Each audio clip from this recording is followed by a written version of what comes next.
itching and scratching me the leg. Better think twice is the best. No sweat, ooze, leave a mess. 10,000 hours been chef. The brew ooze march when I step. Just play my part to ooze stealth. Sentiments clear, heartfelt. Transparency in depth. Cut the throat of the golden who's next. Tell them right now I'm not losing. Didn't come this far not to be ruling. Understanding not here for confusion. No sweat, just losing conclusion. Cultivated enough for blaze pop off. Rock it off, can't see me, they some knocks off. Knock it off, knock off, haters knockoffs. Off with your top without your top off. It's so unfortunate. Spend up, they watch no laundromat. So unfortunate, running on quarterback. In here today, we got Tyreneno. You know what I'm talking about? Straight out the H with it. Now, he got 2 albums you can check out on Spotify, Apple Music, YouTube. Use DistroKid, correct? Correct. DistroKid. So that means all streaming platforms. Yeah, like that. Yes, sir. And Righteous Hustle. Reloaded, correct? Rekindle flame. Rekindle flame. Now, if I'm wrong, you know I always welcome y'all to go check my facts, man. In here today, we also got the outlet merch. And shout out to Angel Fame Train for the tea right here. One more shout out to New Jack Houston, the movie coming soon, and the TV series. You know what I'm talking about? Man, you know, I was listening to your albums, bro. Okay. I like the feel it gave me, dog. You know, it's the retro, and I do mean this. Yeah. All these, no disrespect, y'all. Yeah.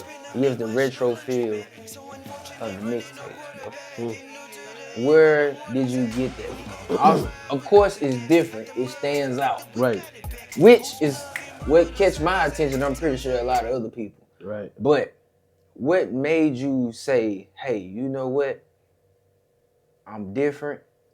I'm gonna choose this, and I'm gonna stick with it. I mean, just in general, you know, music has always been my thing. So, in regards to the sound, that took some time. You know, cultivation, of course. You know, a lot of losing music, a lot of surprising myself. But in actuality, you know, I think time really kind of cultivated the sound that everybody hear today. And passion overall has just continued to drive me, and I guess because of the retro sound that, you know, most people hear when they hear my music, it's just I guess it just come from the era that I come from. So that sound has always had a distinct sound to me. Okay. But then, you know, I put my little twist on it, you know, locked in, and that's what everybody here now is what I call triumphant music. Got Cuz with me and is hoping to shoot this scene. What's happening, man? You know what I'm saying? Cuz comedian too, y'all go check my boy out, man. Tell me your IG. Jamison Frazier, man, go ahead. Jamison Frazier, that's JamisonFrazier_. Just one, not two, but one. Not a period, not a dash, but an underscore. See what I'm talking about? Damn, long name ass nigga. Yeah, but we finna shoot this scene, New Jack Houston, man, going down. Flam his motherfucking ass too. You know and one more. Shout out to the podcast and the brand. That's the Outlet Media. DAOUTLET Media. Nigga, Instagram, YouTube, TikTok. TikTok about to get banned next month. Nigga, this ain't no goddamn nigga. I'm trying to get my followers up. That's my thing, you know. So if you ever want to put a name to my music, that's what it is. It's a triumphant sound because we win it. You know what I'm saying? Okay. So yeah. Now, if you don't mind, okay, can you please elaborate on triumphant music? Yeah. Exactly what is that? Okay, so basically triumphant music, when you hear, say, a band, the horns are really, really strong. You know, especially like if you go to a school event, you know, they got the live band there. I get a lot of my inspiration from live bands, especially big bands. They got the big horns, you know, and then also with a twist, I can go like to classical because I like strings. So combining the two in regards to just different genres that I might tap into to acquire one sound. Those two are kind of like what really what you would hear. Okay. And then drums, man, drums come a long way with me because I played drums when I was, young. So For real? yeah, I was locked in on drums. That's all I had all that energy. So I was, and then moms kept me in church. So I was just about to say that. yeah, moms kept me in church. So that's where the drums came in at. So if you listen to my tracks, like my drums are always full. I don't really never have no simple drums. It's gonna be a full drum kit. No matter, even if it's the retro sound, you still gonna hear cymbals. You gonna hear a full drum kit. So that's just come from me playing drums when I was younger. So now you hear them drum tracks, the boys be like, man, them drums crazy. Yeah. So all that combined is what kind of cultivated the sound that everybody hear now. Okay. And also, because I know you said that could come from the era of which you come from. Right. And which era is that exactly? Like, you mind give us some names? Or... Yeah, it's funny that you said that because the era that I ain't gonna say everybody, but the era that really kind of took me by storm was when Lil Wayne was when he did The Block Is Hot. Okay. What's that that song? About 06? Yeah, it was. I don't know. It wasn't 06. I think it was before that. To be honest with you, Early 2000 though. Yeah. It was. Yeah. It was somewhere late 90s, early 2000s. So when he did The Block Is Hot, it wasn't even the beat. I think it was more so like just the overall song and seeing Wayne. It was just different. And then at that point in time is when I kind of was like, rap music. Then that's when I started hearing about local movements, you know what I'm saying? Like Slim Thug, 50-50 Twin, Chameleon, Power Wall. I started hearing all those names, and then it got real crazy because, like I told you, I was going to the church. 50-50 Twin, both of them, Roderick and Broderick, they both was going to the church. And like, I didn't even really recognize that they was going to the church, and they was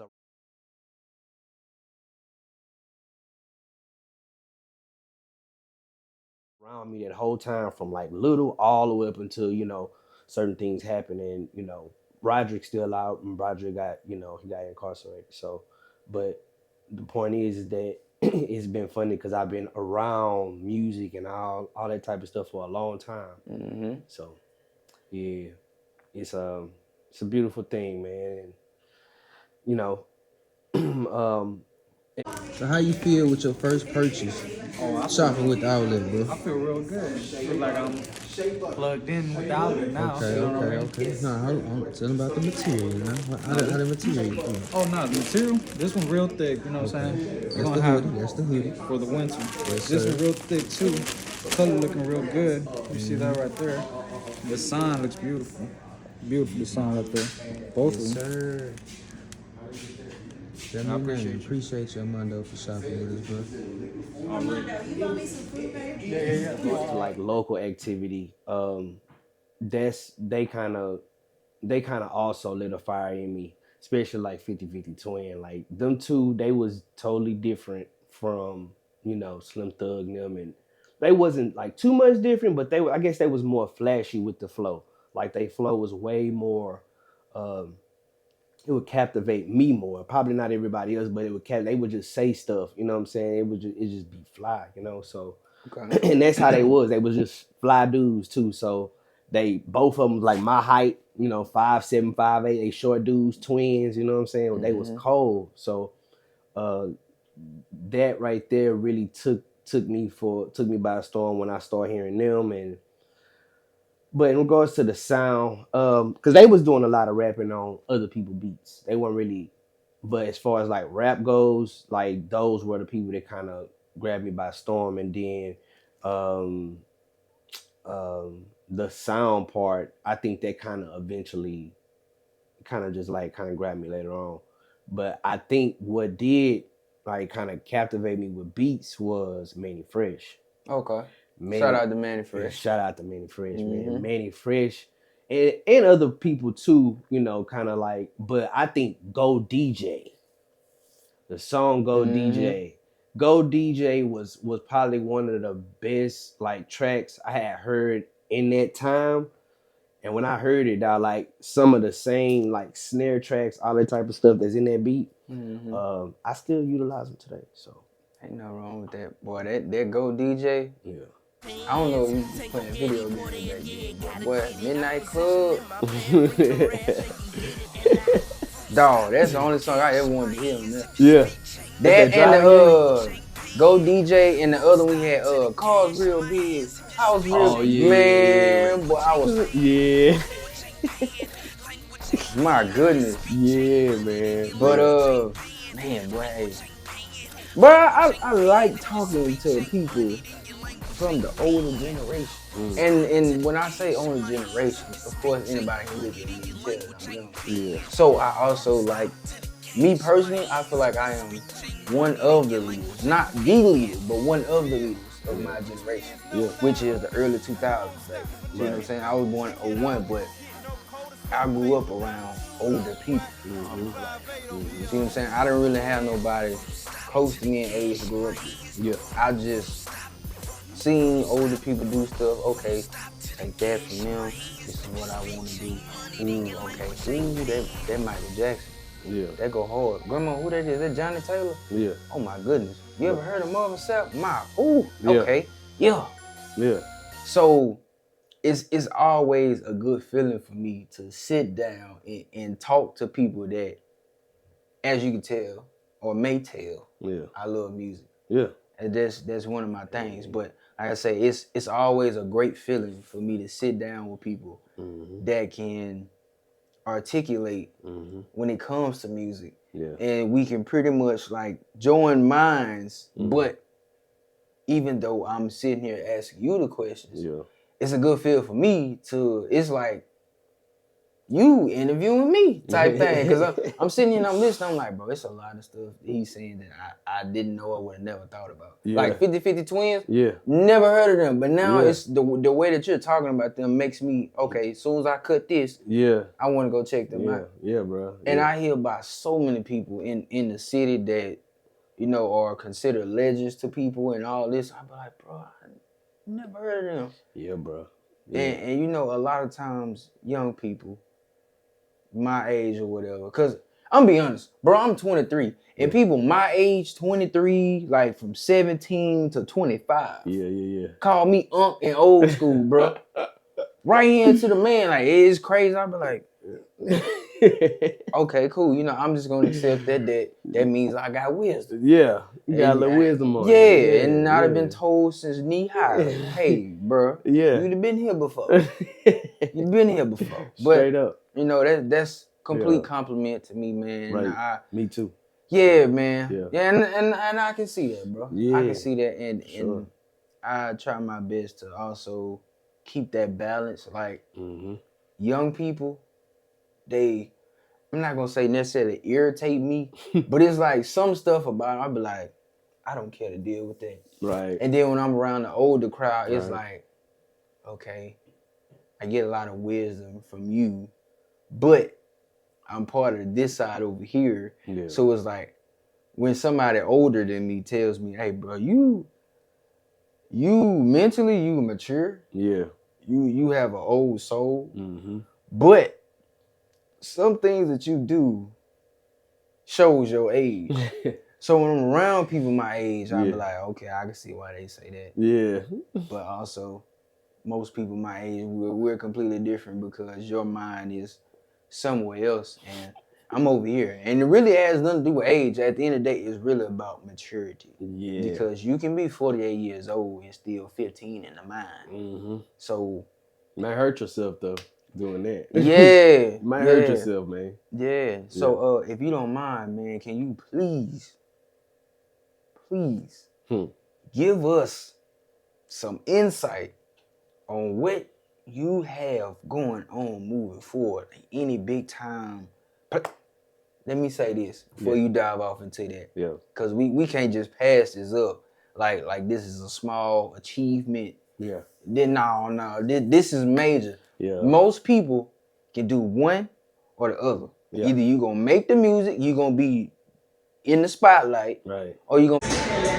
In here with Big Bro Ugly Ass. What's going on, man? Some of the funniest people on the planet. Easy looking ass, but I'm on your I'm about to ass. play in your ass, Get bro. on your ass. Thin ass braids, boy. you with- But look at that shit right there. Behind the scenes Yeah.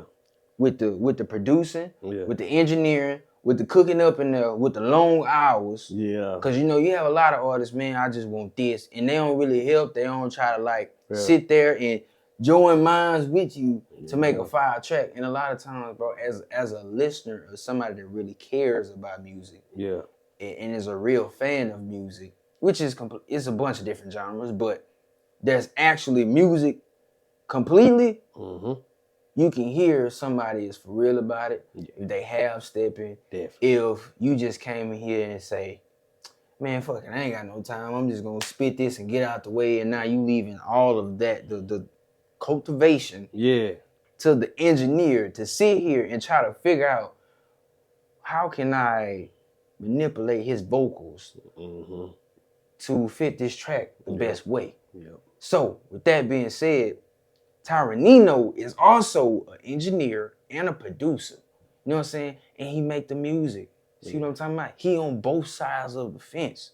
So like I said, I couldn't just be past that and not I got let the people know that, man. And Yeah. also I'm gonna give you for real, man, because it takes a lot to also continue to push with that, man. Right. You know what I'm saying? Like when I walked in here, you got straight to it. Yeah. You ain't waste no time. Like you said a little bit. Yeah. Said a little bit here and there. You know, you kept in tune with the conversation, but for the most part, Yeah. hey man, I'm locked in. I'm locked in my craft right now, man. So and I appreciate that, man. I appreciate that. It's still people out here that hones their craft. But like I said, if you don't mind, can you please give us insight on what you have moving forward? Right. So right now, you know, it's really just kind of building on what I've already created, especially like a lot of music, a lot of creation.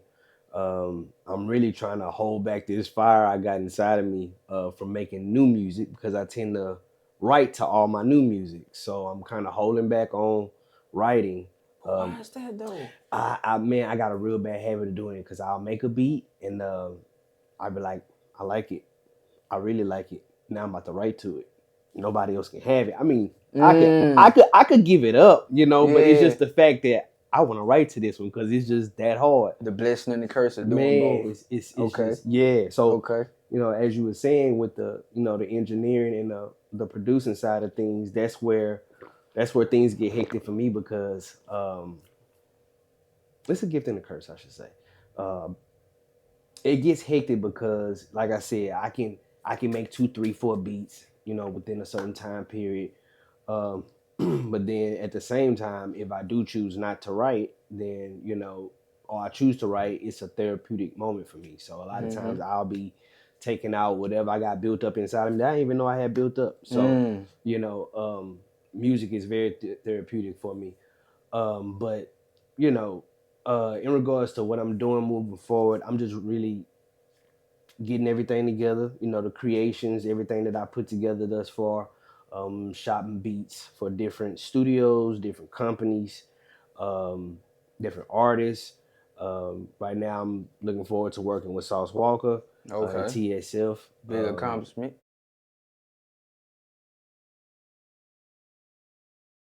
Big accomplishment right there. Yeah. So hopefully I'll be doing some engineering for them. A lot of production. So, you know, just really trying to grow my little brand, you know what I'm saying, and get my name out there. Whoa. Sorry I cut you out, but you said little. I did say little. We can't say little now. I'm sorry. Cause you making big moves now. Yeah. It's people that been at this. Yeah. You've been at this for a while yourself. Right. But it's people that hey, yeah, they been at it and they ain't even they ain't even reached what you tapping into. Yeah. They ain't even got there yet. I got you. So I mean I know it's yours. But I can't just let you sit here on this platform and say my little brain. Yeah. You know what I'm talking about? I you know what I'm saying? I can't do that. Yeah, no doubt. You know? But yeah, man. Talk your shit though. Talk your shit. Yeah, so it's like, you know, I'm real humble, so that's why, you know. It's I understandable. try not to, you know. Mm-hmm. But at the same time, yeah, I do my shit. Okay. Yeah. Once, you know, like you said, you listen to Righteous Hustle. You know, a lot of times people listen to my music. You know, my aim, my my agenda, so to speak, within my music is kind of like it's balanced. So a lot of times I feel like I could be wrong. A lot of times I feel like, you know, balance isn't wanted in our, you know, in our culture a lot of times, and that's something that I kind of battle with. But at the same time, people that don't know me, people I've never met, you know, they reach out and say, "Man, keep doing what you're doing." You know what I'm saying? I love your music. Never met this person day in my life. So a lot of times that kind of balance me with, you know, the things that I talk about, you know, all the adversities that we deal with as a people. You know, because, you know, within our culture we have so much Black people now, yeah. cause y'all, some of y'all like to bite, and you think we don't know. Matter of fact, sorry, cause y'all, I promise I'm sorry, cause y'all make this real brief. Black women, black ladies, black females, however y'all want to be addressed. Yeah. I need to know why we letting these white women take over the culture. Okay, when I say the culture, I mean the booty shorts. Oh man. And the sundresses. Oh, help me. What happened to sundress season in these booty shorts? Because lately I've been going to the gas station. While I'm pumping my gas, I see 3 white women. One walking in, one pumping gas, and the other walking back to her car. Booty shorts and a sundress on. I didn't know what's going on. Yeah. We sleep. And it's been like this about the last 4 years. And we got to get back to it. But yeah. So, you know, we gotta figure it out, you know, and that's what I try to do within my music, man. I just try to bring that little balance, you know, that I feel like our culture needs, because we get a lot of the, you know, the left hand stuff, the stuff that's gonna make that's really drawing in our children too. Mm-hmm. You know, and I just feel like it's only a few people that's on a mainstream level that kind of bring somewhat of a balance, but they still incorporate our culture. You know, you got your J. Cole's, you got your Kendrick Lamar's, you got your Toby Nwigwe from Houston. You know what I'm saying? Shout out to Toby. Mm-hmm. And then you know, you got those artists that want that balance within the industry and within our culture, because it's only so much at this point that we can control within our music, you know, within the music industry. So it's only right, and it's very vital that we have those type of artists, especially established at the level that they establish at, because they still leave a pathway for people like me, that, you know, that try to provide that balance. Because we gonna have all the rah-rahs, you know, they out there. The rah-rahs is out there, and we, you know, we're not in a shortage of them. So yeah. We're not in the shortage of the rah-rahs. Everybody want to be gangster. Yeah, we're not in the shortage of them. So, you know, we just, you know, at this point, we just got to try to find some type of balance to this thing. And that's what I do within my music. So, but other than that, bro, yeah, man, you know, tapping in with everybody that I could tap in with, the music deal, you know. Y'all can find me. Fact, yeah. I'm sorry to cut you out. Go ahead. But you said tapping into the artists you tap in with. Yeah. I got a couple people in mind, man. Okay. I got a couple people in mind. We're gonna slide them your way. Yep. We're gonna slide them your way. Matter of fact, while this episode is recording, I just want to take this time out to shout out Justo Flicks. His new single he just dropped with Charlie Boy called Shine. Now, I can't dive too much off into what he got going on, but I need y'all to go check that out, man. Tap in. And that's an artist that I have in mind that I want to send your way. Okay. Just that, you know. We gonna talk about that part off camera. So how you feel with your first purchase? Shopping with the outlet, bro. I feel real good. I feel like I'm plugged in with the outlet now. Okay. No, I'm telling about the material, you know? How the material you feel? Oh, no, the material, this one real thick, you know what I'm saying? That's the hoodie. For the winter. Yes, This sir. one real thick, too. Color looking real good. You see that right there? The sign looks beautiful. Beautiful design right there. Both of them. Sir. I appreciate your Mondo for shopping with us, bro. Mondo, you want me some food, baby? Get into that, man. Lock in. I want you to finish your statement before I continue, cause I don't know what I was gonna say. Okay. So, I know you've been in a group when you were younger. Yeah. But exactly how long have you really been at this side of? Cause I don't know exactly if you want to be mainstream. Everybody's goal is not to be mainstream. Right. Some people want to go mainstream. Yeah. Some people love the underground and they okay with that. And it's not to say that you can't make your money underground. Exactly. Or you can't get the same benefits of, being underground that you would mainstream, because it's people that go overseas and they underground with it. Yeah. You know what I'm saying? So too. Yeah. So it's not like it's not like, oh well, if you don't go mainstream, you're not good, don't nobody know you. That's a complete understatement. You see what I'm saying? And a lot of people would think, oh man, if I don't go mainstream, I fail. I ain't good enough. I ain't did this, and then they stop. But exactly, how long have you really been at this though? So, talking to the homies at TSF, at their headquarters, and I was telling the dude, like, I think he asked me some of the effect, like, what have you done? Who have you worked with? And I can't righteously say that I work with somebody, or rightfully say, I should say, that I work with somebody that's on a, a underground level at this point, or mainstream. Only people I can say that I have worked with a long time ago, way before my mixes on my beats ever even got to what they are now, was 50-50 Twin. That was the only one I've ever worked with, that's like, that people heard of before. But that was so long ago.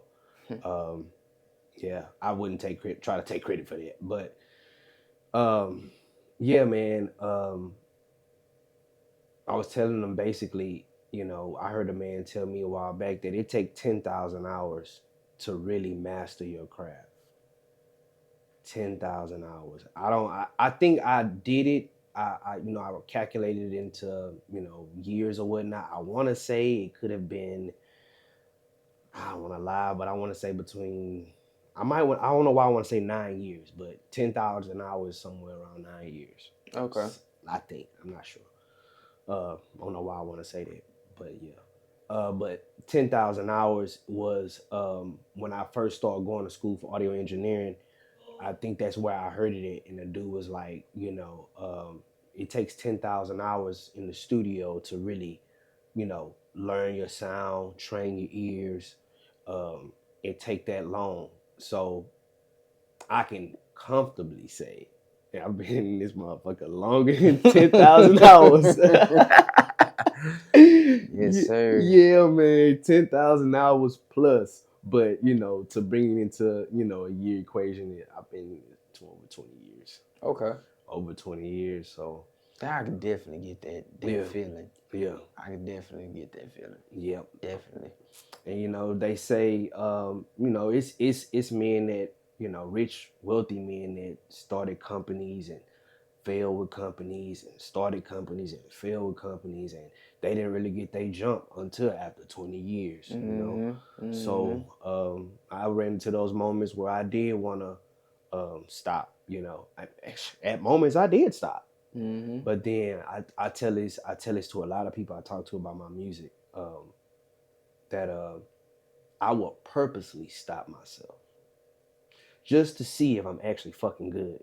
Then I will circle back and come make a beat. I want to write to it.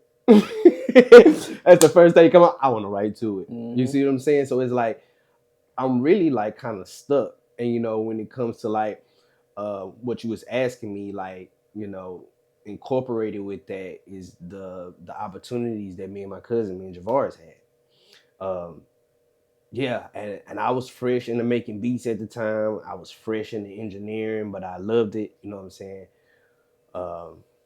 And we had a big opportunity, man. We had a real big opportunity. It was a beautiful thing, it was a beautiful thing going through the journey and not really knowing, even though it fell through, you know, but just the journey going through it and kind of seeing what, you know, what takes place. Like it felt real weird. Like when we got to Cali, we didn't do too much. I think we hit the weights or some shit like that and walked around a little bit. But then the next day, they picked us up in a black truck. Like it's something about them black trucks in Cali, but it's just odd to me. You know, I don't know what it is, the SUVs, bro. It's just odd to me. I just, you know, I'm a weird person anyway, so I be having that intuition, that discernment sometimes give me, you know, I really get to thinking. I'm an overthinker too, so that'll. Are you really an overthinker, or is people around you don't think enough? Yeah, I mean, but you know, I'm by myself a lot, so I could definitely, you know, go to battle with myself and my thoughts. But you know, but do you be wrong a lot? No, times? I don't be wrong. So do that really make you an overthinker? I don't be wrong. That'd be the scary, spooky part, though. So, yeah, man. I love to say before I say anything, like, you know, if I'm wrong, let me know. Like, I'm not nowhere near away from being, you know, corrected. I love correction because there's room for growth. So at the end of the day, you know, yeah, bro, black trucks, man, going to Cali, and then, you know, the investments and the investors, I should say, I guess, I don't know what I got from it. They were just being nosy. What Cuzzo got from it, they was just being nosy. And the dude we was dealing with, he was doing what he can do, you know, and couldn't really point the finger at him because he had the mindset to go and get it and to lay out the plan, you know, the blueprint, how to go and make everything happen. It was just who was going to follow through with, you know, really investing. Man, I remember at one point, bro, this is where, and I at that point, I understood after all of it fell through, I really thought about why Cuzzo kind of let it go. But like the opportunities we had on table, and we don't even like really know, like 100% was it legit, you know, like, and we're not talking about the deal with Universal. That part was legit. We was in the offices, you know, we got pictures, this, that part was legit. But it was other things that was connected to. Yeah, I heard that though, right? Yeah. He said Universal. Yeah. Okay. That's big. Yeah. And where is the Young Dolph? Yeah. That's major. Yeah. So you know what I'm talking about? Yeah. You know what I'm talking about? Like, yeah, so Ben Shway, you know, royalty, we in that thing, you know? And yeah, man, so, you know, we learned a lot, you know, throughout that whole little journey. And like I said, it was other things attached to the company we was dealing with, you know? And every time I tell somebody this, I'll be like, hey, I don't like telling people this because you gonna leave me like, this nigga lying, bro. This nigga lying, bro. This nigga lying. But me and Cuzzo saw it with our own eyes. So, you know, like somebody else that can stamp what I'm talking about right now. And other than the man that put it on surface, you know, brought it to the surface. Yeah, bro. We literally had a deal with the Houston Rockets. They had a whole setup that they were gonna make a club within the arena that was gonna be named after me and my cousin's group.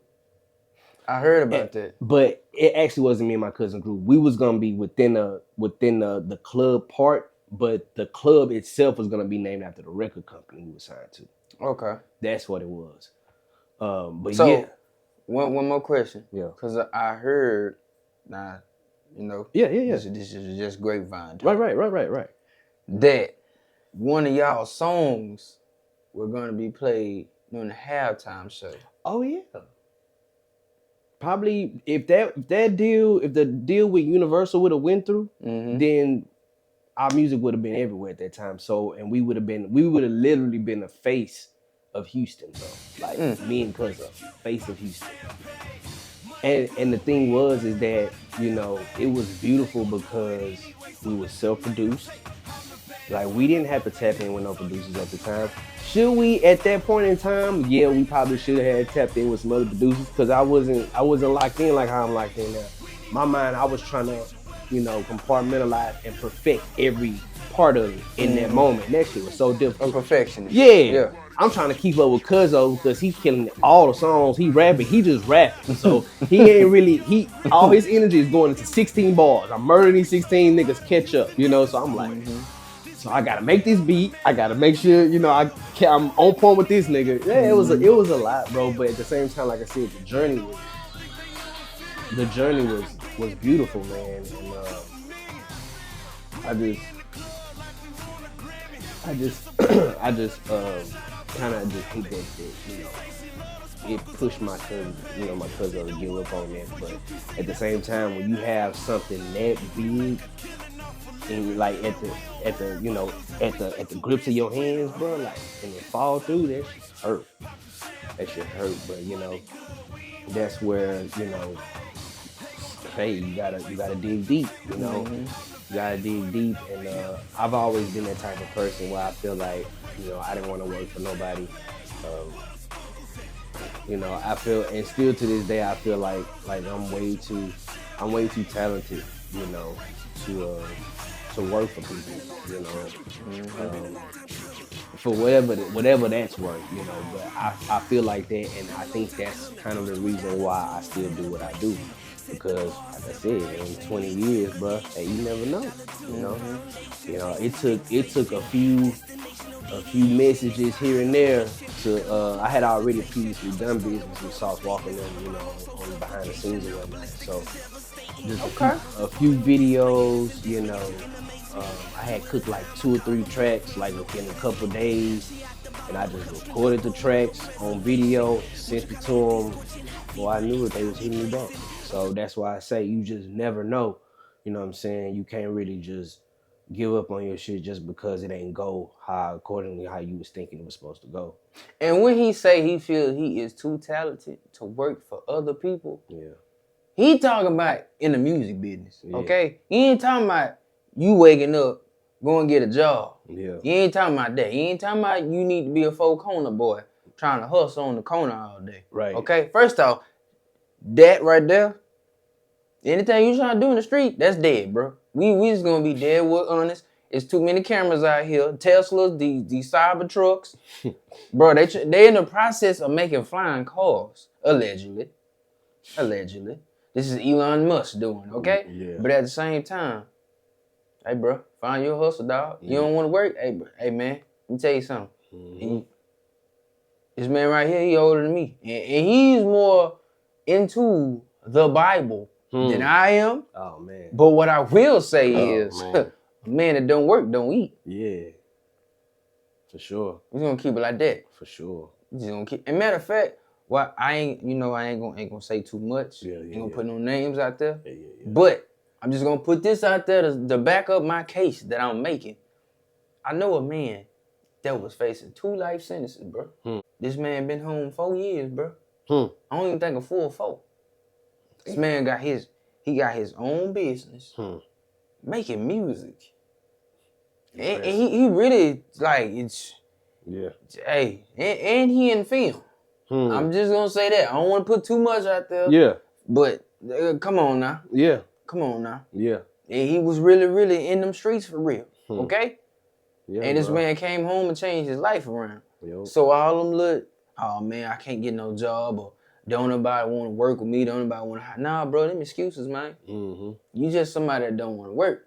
Yo. We just gonna keep it real. Yo. And for the women out there, because, you know, this skin color right here, a lot of us don't stand up for the women enough, because a lot of us are pretty much into the business of downgrading women from your childhood or how your mama treated you. Those are excuses, bro. At the end of the day, ladies, if you dealing with somebody that don't want to work and he can't keep a job, that's what you need to do right there. Don't get mad at me, get mad at your mom and daddy, because, you know, they should have raised you better. You should have did better, because it's on you to obtain the life that you want. It ain't nobody else's fault. That's right. But we're going to get back to the nitty gritty, though. You know, sometimes you got to take the look. Nah, you got to talk to them sometimes. Yeah, man. You know, they hard of hearing, they stiff neck, you know, and you got to have that patience, you know, and talk to the people, man. You know, It starts with our kids, man. Starts with our kids, man. You know, how you raise your children and, you know. Because they definitely see everything. Yeah, see. They see everything and hear everything. Yep. And when you talking, when that door closed, you better believe that them kids is listening on the other side of that door. They got a cup to your door with their ears. Trying to tell you. I was a little one that door closed. Nigga, I'm trying to peek up on the door, see what's going on. What's ear to the door. What y'all talking about? What going on in there? Yeah, I'm telling you, I'm gonna keep it real, man. I ain't talking just to be talking. Talk about something I know for real. Yeah, we tapped in, man. So yeah, bro, that's life, man. You know, you gotta fight to keep pushing. You know, everybody got a purpose, man. You know, and that's what you gotta really, really try to figure out. You know, what they say is two most important days of your life is the day you was born and the day you figure out why. Whoo, boy, I ain't heard that one. Yeah, that's you just dropped some fat on me. Yeah, that's why I'm celebrating my birthday, because, you know, I'm still in the business of figuring out why the hell I'm here. But, you know, the Bible, I don't want to go there, but the Bible would definitely... Man, go there, dog. Go there, dog. The Bible would definitely... That's the pointer outlet now, dude. We ain't gonna cut no corners. Gonna give it to you raw and uncut, man. Yeah, man, because it has so much to do with what's wrong with our people. You know, we have to address our people. You know, the Bible is definitely a misunderstood and misguided book. And I don't say misguided because the words inside the book is wrong.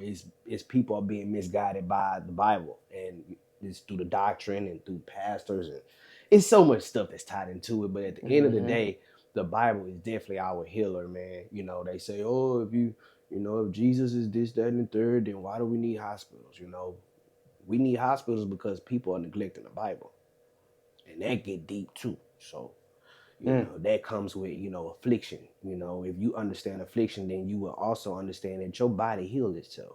You can get a little paper cut within 2 or 3 days. That paper cut heal up. You ain't put no medicine on it or none of that. That shows you our bodies naturally heal itself. Warning: please proceed with caution as we continue to play this video. If you black, keep watching. You might learn something. Also, don't forget to buy some merchandise. Head on over to the Outlet Media on Instagram to do so. So what are you doing in your life that's internally making you sick? Because you can't cut your insides. So you're doing something on that's affecting your insides, which is causing you an affliction. So at the end of the day, you got to understand that, you know, the Bible kind of it locates and it defines what afflictions are and how afflictions come about our people. And this is mental afflictions, this is physical afflictions, this is all types of different, you know, tribulations that we end up going through. Spiritual, all that. Spiritual afflictions, yeah, bro. So, you know, it's I feel like what I was taught, you know, going to church, it's pretty much night and day in regards to how people will read the Bible and perceive what is being said versus now I have on a whole different set of lenses to view the Bible. So it's two different things, you know what I'm saying? From a man standing up there reading it to me and, you know, telling me I should give him 10% at the end of the sermon, and versus me putting on my own lenses that the Most High gave to me, put them lenses on and read it for myself. That's a different ball game, man. You know, that's kind of what happened to me probably about maybe about 19 years now. Because I always knew a little bit about what they call the truth. I always had you know, I didn't always have, but later on down in life, especially, I could tap into this, especially when the deal fell through. You gotta understand, during that time, I was praying heavy. Like, I'm praying heavy because I see this opportunity at hand. So I'm like, I'm really trying to, you know, get one with God, you know, and this, that, and the third. And when that deal fell through, you know, I'm like, okay, what's going on? Yeah, we got this far for this to be like, nah. So I'm like, okay, what's going on? What? I'm trying to learn the Bible, whoop-de-whoop. So, you know, that right there, and me going to the church that I went to for at least over 25, 30 years, you know, because I guess I would literally say I just stopped going like maybe 31, 32 years old. So when that happened, you know, I started really tapping into, they would call it other doctrine, but I think it's the truth. That's just what I take it as. I take it as the truth. You know, the people like to say the truth will set you free. That's clearly in the Bible as well. And I feel like the truth literally set me free because I found that purpose. That's why I said the most, you know, 2 most important days of your life is, you know, the day you're born and the day you find out why you was here. And see, the Bible helped me fulfill that understanding. Because at the end of the day, for me, that's why I talk about balance as well. At the end of the day, I understand that our culture is missing balance. Like I told you, I pointed out a few artists earlier on mainstream level that, you know, bring that balance. But at the end of the day, overall, it's saturated with unbalanced people, you know, unbalanced artists. So with me, that's where I kind of get my balance from. That's where I get my balance from. It's from the Bible. So, and you know, you got so many different artists that quote things out of the Bible. Like they do it, artists do it all the time. Tupac did it. Everybody quotes stuff out the Bible. Now, the only God can judge me did not come out the Bible. You know, a lot of people say, yeah, that. I even seen a video. I think somebody said something about only God can judge me, and somebody, yeah, Jesus said that. No, Tupac said that, and that's not in the Bible. So, you know, but I say that's DMX. You know, DMX, so he would do live concerts and say a prayer at the end of it, probably at the beginning of it too. So, you know, the Bible has always been a big heavy thing in our culture.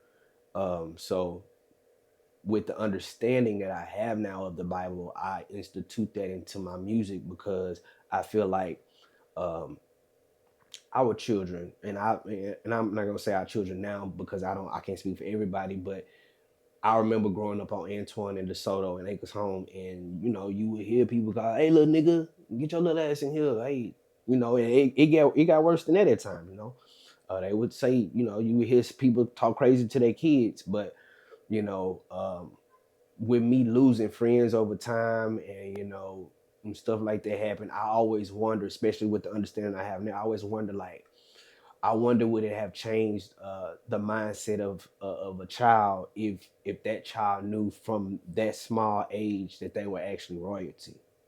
Because if you call you know, if you keep calling a child a nigga over time, you know, that word, and not to say that we don't, you know, we can't use it within our culture, but that word, you know, sometimes has a negative effect on a child. So if they don't really understand like your cadence when you say it, because a lot of times, like, you know, I'd say to my kids like, "Hey, my little nigga, you know, my nigga," you know, it's like, you know, it's the cadence behind it and then understand it. Like,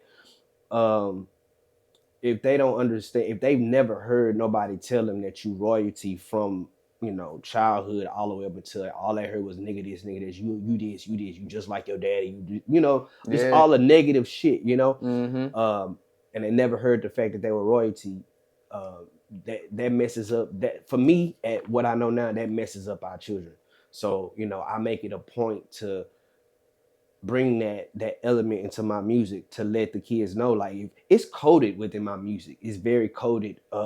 It's, you know, because I have this militant style, this militant mindset. So you really have to tap into my music. It's not a cakewalk. You can't just listen to my music and be like, oh yeah, no. You gotta listen. Listen and dissect. You know what I'm saying? Let's get back to being smart again. You know, the ABC 1, 2, 3 rhymes. I mean, cool, but hey, man, I think I've done 10 years of that. I'm good now. I don't want to hear no more. Yeah, and that's why I say that from the first track that I heard, which was, what was it? Or Let Off? No, I think, what was it? What is it? Dirty Work?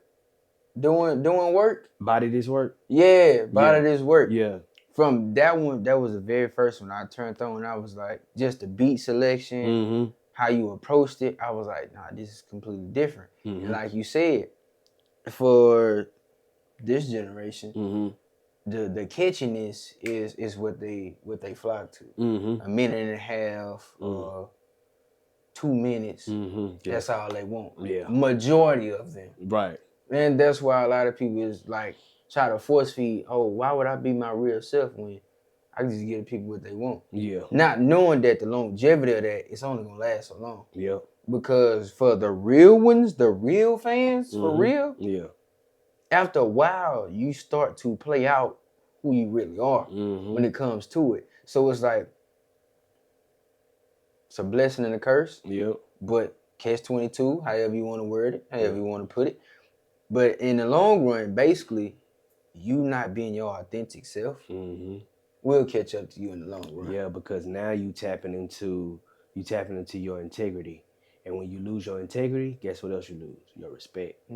So at the end of the day, that's why I'm, once I came into the truth and I understood integrity, and I understood that integrity is also attached to respect, but integrity is also attached to you know what I'm saying, you being comfortable in your own skin, you not being afraid to be who you are. Like, for example, when I first went to TSL Studios, made it very clear, like, nah, I'm not no gangster. I ain't never been to prison. I don't look down on people that went through that tribulation, but I'm gonna let y'all know that element of our culture, I've had no dealings with that. You know what I'm saying? I'm not afraid to say it. So that's what we gotta kind of get back to as a culture, in regards to our children, because our children is seeing, they seeing this stuff and they feel like they gotta play this shit out, same shit they hearing in these songs.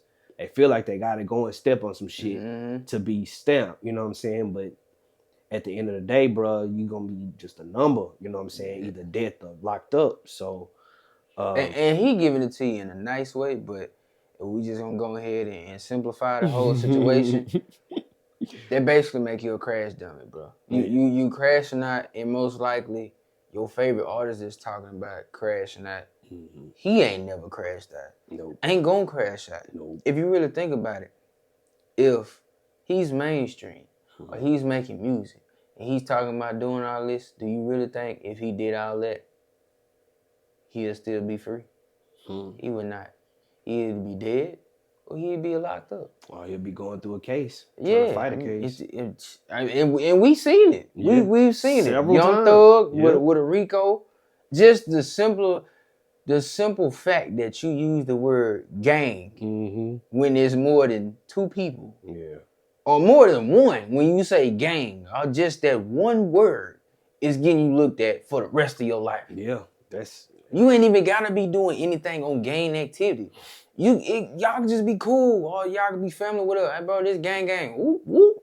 You don't even know what you just alerted right there. Yeah. See what I'm talking about? Yeah. Like, Lil Durk, he finna be fighting this charge. Guarantee it's gonna be a Rico. They're gonna try to bring everybody down. Yep. OTF affiliates, whole Chicago, whatever. They about to try to, Yeah, it's the same thing, bro. same concept, and they putting it in your face. Like, they putting it in your face, man. You gotta be smarter, but also that comes along with having the right people around you.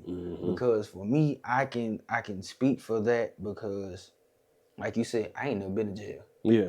Not damn sure don't ever want to go. Exactly. I don't want to see a holding cell. Right. No process. I don't even want to be in the back of a police car in handcuffs just for this nigga detaining me. I don't want none of that. Exactly. See what I'm saying? Straight up. And a big part of why I maneuver the way I do and think the way I do is because of the people that I have around me.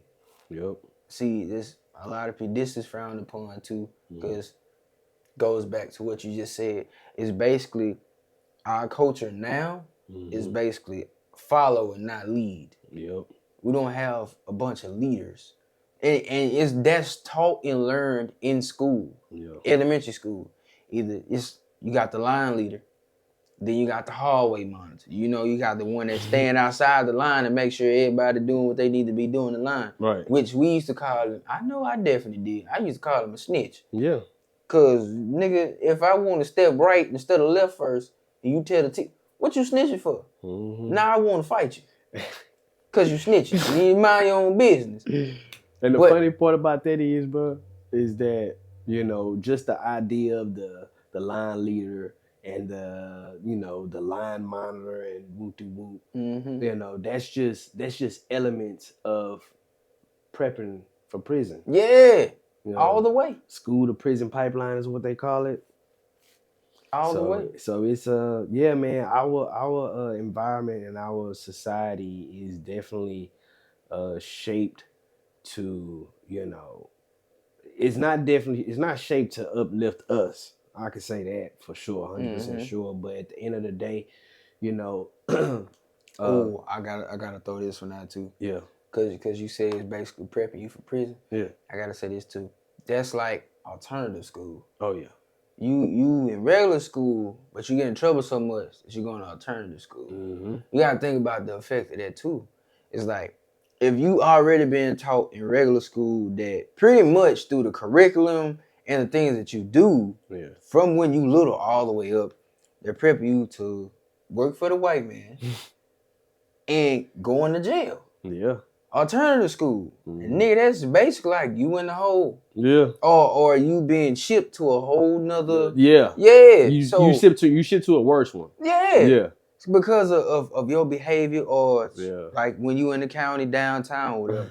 They got different floors. Like every floor it gets worse. Yeah. Like you got a gladiator tank and then you just got the regular tank for like the chill people.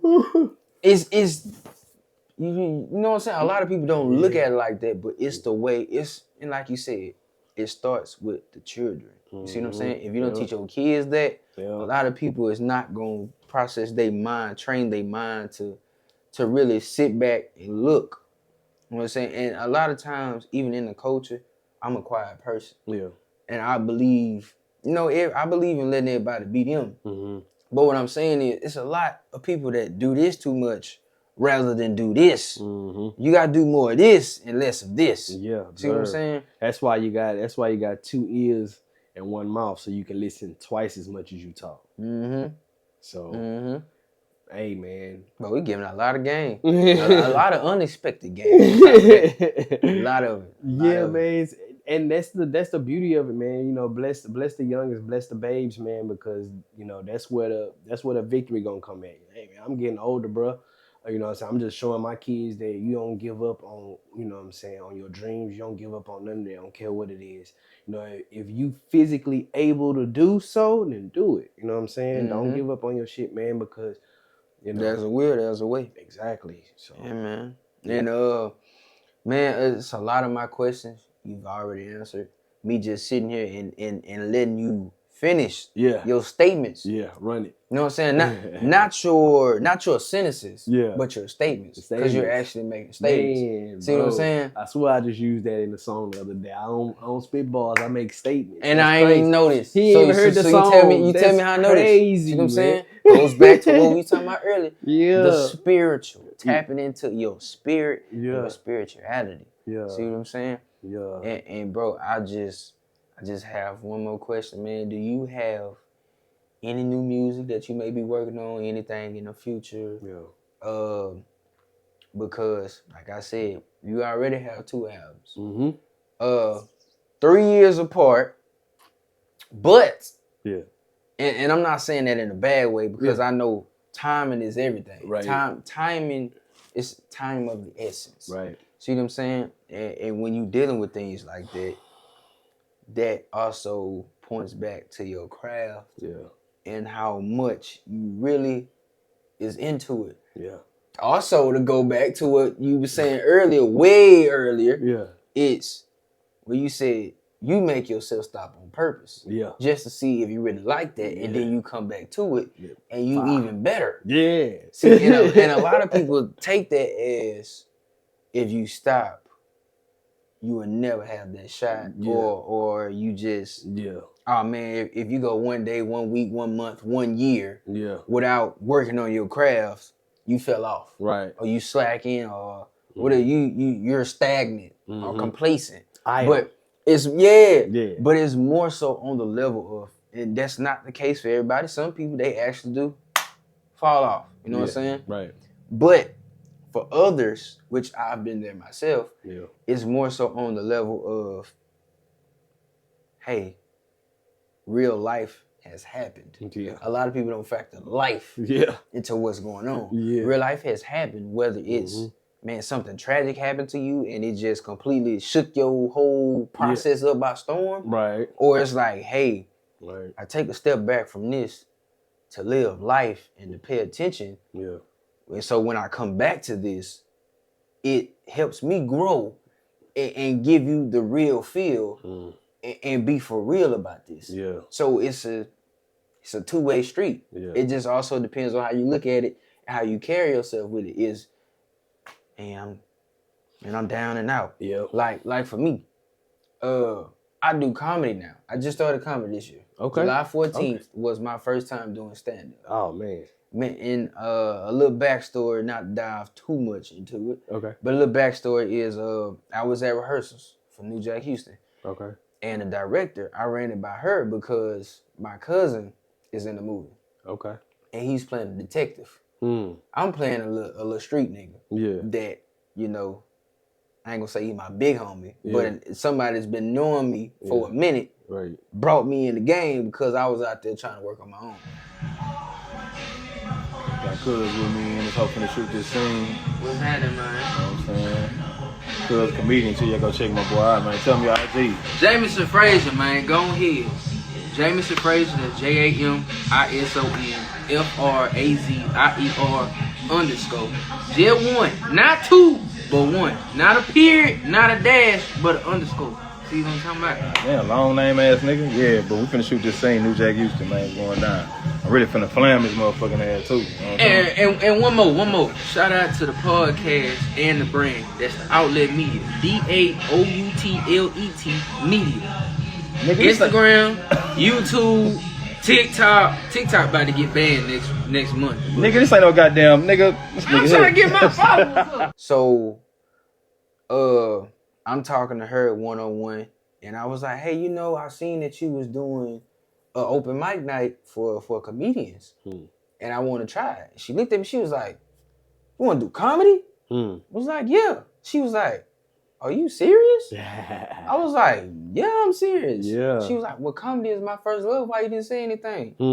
I was like, I tried to say something before, but I know you busy. Like, this is your project. Yeah. You know what I'm saying? And even for a female, first off, I got to give her a special shout out to Angel Fame Train, aka Fame Train Media, on Instagram, Facebook, all that. Yeah. She even got her own website. I believe it's fametrain.com. You can go get your merchandise.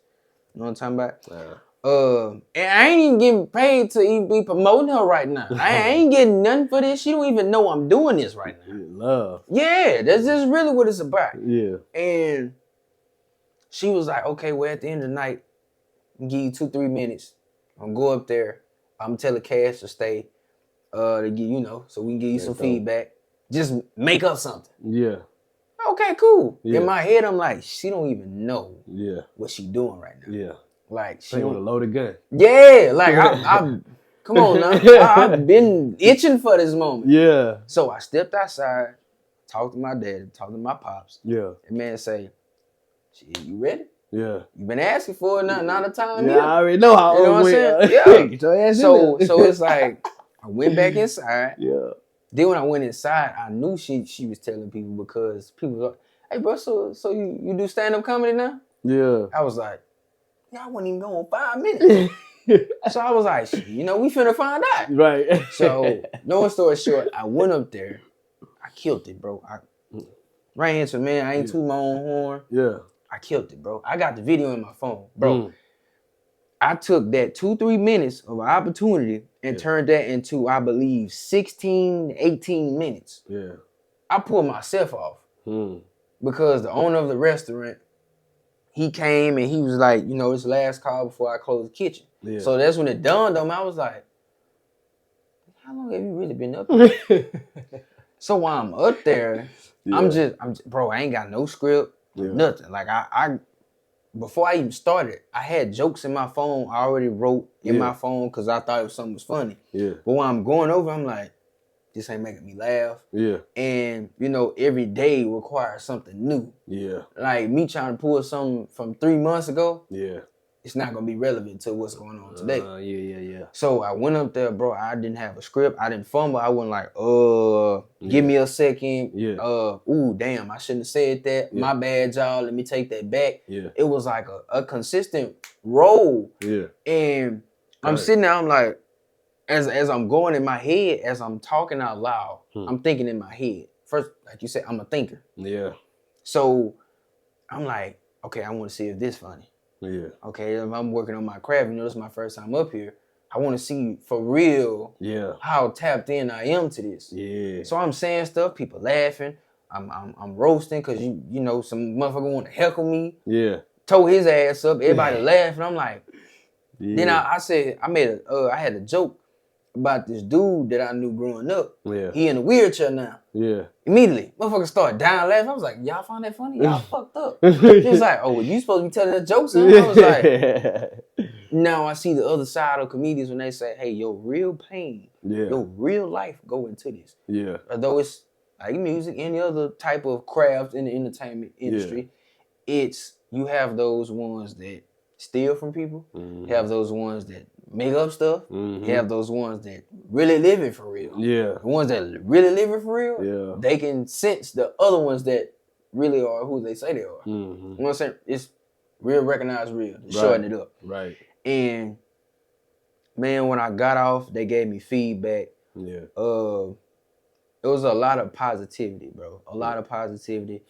I call it constructive criticism. A lot of people would call it, negative feedback. Or hating. Yeah, I call it constructive criticism, man, because it's always room to grow. Even when you think you at your best. Yeah.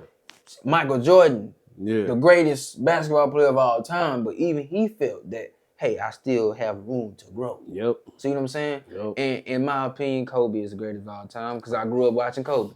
That's just me, though. And when he died and started tearing his his Achilles, I stopped watching ball like that. But, it is what it is. Shout out to Kevin Durant, a few more Shout out people. Bubba Chuck, man. You know what I'm saying? I'm an Allen Iverson fan, man. All the way. Shout out All the Bubba way. Chuck. And, man, it's just that right there, that moment when they gave me that constructive criticism, it was, you a storyteller. Yeah. And when it comes to your punchlines, you have punchlines. Yeah. But your storytelling, if you shorten it up, you can get back to your punchlines because along the way, not for everybody, but some people, you may lose them along the way. Yeah. But you start and then you come back around and you connect it. But that's just the way I am in every day-to-day life. Yeah. I'll start here and then I will also give you the backstory, Adam, but it's going to come full circle. Right. So I'm like, okay, cool. That's in front of a bunch of black people, niggas, hood, ghetto, whatever you want to say. You know what I'm saying? Yeah. We know each other at the end of the day. So I was like, man, that I really liked it. I was hyped. Told Pop about it. I let him watch the video. He ain't laugh when I let him watch the video. I was like, you don't think I'm funny? He was like, nah, man, you were funny. You told Buddy up. I was like, okay, cool. So, cause I told him he look like a Sprite bottle. Bro, if I show you the video, he actually look like a damn a Sprite bottle, bro. A yellow shirt with some green cargo pants on, man. bro. Sprite can for real, dog. So, damn. On the other side of that, I was like, bro, I was itching. I was like, bro, I gotta do this again. And I had a vacation from my job. Yeah. This was in September, early September, late August, because that was my vacation time. Yeah. And it was on a Wednesday. I went to Tom, but I was like, bro, you know what? I want to go somewhere where, I know it's Caucasians and white people, you know. Instead of just going somewhere where I know we at. Yeah. I made us laugh my first time. I want to see if I can make the other side laugh. So I know I'm really funny. These people don't know me. I don't know them. We ain't never seen each other. Right. If I can make them laugh, I know I got it for real. Locked in. Yeah. So I went in there, man. I signed up for open mic night. Yeah. I think I had the 8 o'clock slot. Of course, people ran into my time, but I wasn't tripping. Right. Still ain't tripping. I understand it comes with it, bro. Yeah. Everybody trying to perfect their craft. So, man, I went in the back room to pray. Yeah. I prayed the first time. So, on my way to the back room, a dude walked by, long hair white guy. Yeah. He looked like a hippie to me. First he was dressed like a hippie. Look like he smoked a bunch of weed anyway. Yeah. So on my way in, he was like, "Hey man, you're the comedian?" I was like, "Yeah." He was like, "Bro, that's so cool." I was like, "Bro, you got this in the bag already, and you ain't said one word." So when I went up there, I think it was like 15 minutes, but that turned to like 22 minutes. Yeah. And bro, the crazy part is, it was kids in there. That's the crazy part. So the lady that worked there, she got 5, 6 kids, all of them in school. Yeah. From the 5th grade to the 8th or 9th grade. All of them. Yeah. So I'm like, and I didn't curse not one time. Yeah. So how you feel with your first purchase? Shopping with the outlet, bro. I feel real good. I feel like I'm plugged in with the outlet now. Okay. No, hold on. Tell them about the material, now. How the material feel? Oh, no, the material? This one real thick, you know what I'm saying? That's the hoodie. For the winter. Yes, This sir. one real thick, too. The color looking real good. You see that right there? The sign looks beautiful. Beautiful sign right there. Both of them. Sir. I appreciate you, Armando, for shopping with us, bro. Armando, you want me some fruit, baby? Yeah. Ain't nothing provocative, nothing derogatory. Yeah. I didn't do no adult type conversations. Yeah. And it's like, still, no script. Yeah. Just off the top of the head. Yeah. And it's like, I feel like that was an even bigger challenge because like, bro, you got adults in here, but you got these 6 kids that are still in school. So you have to be careful with, like you said, you got to teach them. Yeah. You got to be careful what you say. Yeah. So, bro, everybody was laughing. And it was at a cafe. Yeah. The cafe ain't got no liquor, ain't got nothing. So I'm making people laugh sober. And they dying laughing. And I'm like, and when I'm up there, I'm like, bro, y'all ain't laughing? Y'all don't think I'm funny? And they was like, no, we think you funny. Man, when I cut the video and I started packing up all my stuff, this dude from Kenya, which he is the husband of the lady that worked there. She's from, where was she from? Michigan, I believe. And man, he walked up to me. He was like, "Hey man, you know, I appreciate what you did tonight." I was like, "Man, appreciate it." Yeah. He was like, "Yeah man, where can I find you?" So gave him the YouTube channel, the outlet media, where this gonna be posted. He subscribed. He was like, "Hey man, you know, how often do you do it?" I was like, "Bro, I got a daytime job. I work at the post office. Yeah. Hours are crazy. I never have a set off day. Yeah. It always changes." Yeah. So and they told me right before I got off. Yeah. Long hair, white dude, hippie. He told me, literally, and it's on camera. Dude told me, he said, "Hey, we want you to come back. We usually have more people than this. But we would like for you to come back." Bro, that was the last time I ever been off on a Wednesday.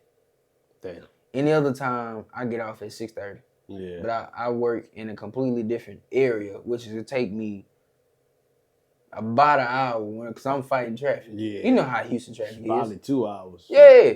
So I'm fighting and sign-ups start at 6. So I'm getting off already afterwards. Yeah. So I mean, so it's a lot going on. But I mean, at the end of the day, I say all that to say that you have to believe in yourself. Because if you don't, nobody will. That's right. You have to step out there. I even made a promotion video for that night, inviting people to come. Yeah. It was free. It's open mic night. Yeah, exactly. So when I posted it, of course I got some likes. I can feel the energy. So that's another thing. I can feel energy. Yeah. Which comes along with being spiritual. Yeah. So I'm feeling the energy on I told Javaris about that. I was telling him that energy is the essence of the spirit. So once you tap into that spirit, you're going to always be able to perceive energy and all that because it's just the essence of a spirit. That's all it is.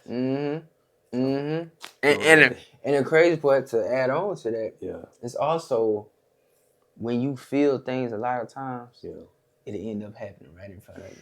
But when you're spiritual enough, when you're high enough on the spiritual toll, you can feel something is about to happen way before it happens. Oh man. It's a lot of times I sit there, I be like, bro, like my job. I got supervisors that come in there. They first day, our people. You this type of person. I don't say it to them, but in my head, I identify. Oh, you this type of person. You gonna end up doing this and this and this, bro. 3 to 6 months down the line, maybe even sooner, maybe even later. Yeah. Exactly what I said is exactly what they turn out to do or be, and I'd be like, but I understand you can't put that on Front Street because that is a gift from above. Yeah, man. And everybody don't have it. They have it, but a lot of people don't tap into it. Yeah. Or go further enough because a lot of times they're not allowed to tap into it too. And that's very scary. Yes, it is. A lot of people can't handle that. That's why they can't tap into it. It's a very scary thing. And you have to be a certain type of individual and strong enough to be able to deal with that, but also understand that, hey, this is for your greater good. Mm-hmm. You can't open the eyes to everybody else, because some people like being blind. Some people like running into walls, bro. Yeah. So, I mean, back to what I was saying about the comedy, bro, it's one of those things of you have to believe in yourself. Oh, yeah. And when I did it and I posted it, and they seen the clip, started getting phone calls. Bro, why you ain't say nothing? Bro, I did. I posted it. Man, I was there. I told y'all to come 3 hours ahead of time, 3-4 hours ahead of time. Y'all just didn't believe it. Mm-hmm. And it was like, the reactions and the tones and all that, it was like, you funny for real. So it's like, this video I did when I went to the 85 South show. Mm-hmm. And I went to the meet and greet backstage. I met them twice. Yeah. Very down-to-earth people, very cool, who you see on camera, on stage, that is really them. Yeah. That is not a facade, that is really who they are, which is the good thing because, like I said earlier, real recognize real. Yeah, exactly. First time I met DC, it was the first show in Dallas, Fort Worth, August 25th. I met him. I told all three of them, I was like, man, you know, y'all my idols, bro. I really appreciate y'all. Yeah. I don't want nothing, man, from the bottom of my heart, dog. Y'all just keep doing what y'all doing. Because y'all, it's very inspirational to me. Right. And that nigga DC, bro, when that nigga shook my hand, dog, I just looked at him.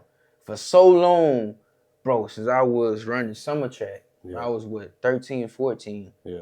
I had an afro at the time. This when he first came out. Niggas was telling me, oh, man, you know you remind me of? I was like, who? Like DC Young Fly. I was like, bro, I don't look like that nigga. Yeah. It was like, bro, you funny like him, though. Yeah. And then it was like, some people tell me I look like him, but most people tell me, bro, you funny just like him, bro. Then as I got older, people was like, what, you a comedian? I was like, no. Yeah. Then I'm like, spiritual side, you're growing more and more, and you tapping into it. And it was like so when I met him, I was like, bro, you know, for the last 10 years, I've been getting told I look like you. And he was like, first thing came out of his mouth, he was like, well, guess what? You do, ugly ass boy. And bro, we took that picture. Next time I went, it's like, I don't know if he remembered me, but it was the energy was like, I remember you. He didn't say my name or nothing. Yeah. But it was like, as soon as the nigga seen me, started talking shit. Yeah. Automatically, off real. Yeah. And I'm like, so then I was like, big bro. All right, big bro. Yeah. So then I started recording. I was like, big bro, ugly ass. So that nigga fired off on me. I was like, say, hell, ugly ass boy. So I came back. I'm like, I'm getting in their process. I'm like, man, you know, I'm here with some of the greatest comedians and some of the funniest people in the world. Yeah. This nigga, as soon as I bring the camera back for the cut it off, boy, I'm on your ass, easy looking at us. Boy, hold on, you can fuck my video up. I'm giving y'all props and you want to talk. Why you thin ass baby, boy? So it was like, at the end though, it was all love. Yeah. It was all love at the end of the day. We're here with Big Bro Ugly Ass.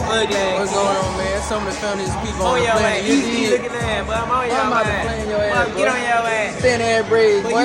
But look at that shit right there. And like I say, bro, I still to this day, bro, I respect them people, dog. Tip my hat off to them. Yeah. I still watch them. I still get game. Even though I'm not around them, which is another thing. When you watching people, even if it's on social media or whatever, it's gems that they give you. If you spiritually inclined enough, you can pick up on the game that they're dropping, bro. A lot of times it's not going to be words. a lot of times it's not gonna be I'm giving you something. Like you just gotta pick up on it and continue to move forward, but also be spiritually inclined, believe in a higher power, and continue to have faith. Which goes back to what I said earlier. You answered a lot of my questions when you was talking about church, how you stopped going. Yeah. Because one of my questions was gonna be, I didn't want to cut you off, but one of my questions was gonna be, man, so did you lose faith? You end up answering that question in so many words that you didn't lose faith. Yeah. Yeah. But also, if you can, I know it's late in the conversation. Yeah. But how do you feel about going to church? You said you stopped because your eyes opened up. Yeah. But how do you feel like going to church is a necessity? Depending on the person. Okay. Depending on the person. You know, anybody can, to get closer to God. I mean, and that's for me that's a stacked question because when people say they're gonna get closer to God, and they're gonna go to church by doing so, it's only so close they can take you to God going to church. You really gotta seek them yourself. You know what I'm saying? You can't really depend on somebody else to do what the Most High has intended for His children to be able to accomplish. You can't depend on nobody else to do that. So, depending on the person, if a person has never wasn't raised in the church, and they seeking some type of guidance. Yeah, some type of guidance. I wouldn't necessarily say biblical wisdom, because my opinion that's my opinion, but you don't get a lot of biblical wisdom from going to church, because my mom named a few pastors to me earlier today. I ain't gonna say their name, but she named a few nationwide known pastors to me today. Everybody can come up with our black pastors that's nationwide. And I asked her, I say, what do all them pastors have in common? She know what she said. She said, they all talk about money. And these are prominent pastors. So when I said earlier, the doctrine that these prominent nationwide pastors push on the masses is prosperity doctrine. And prosperity doctrine is like basically the oldest doctrine known to Christianity that's been given to us, so to speak. So this is why I say it depends on the person, because some people just need love, just camaraderie and love. And then some people like really need the Bible. So people that like really need the Bible, you gotta do it yourself. But also,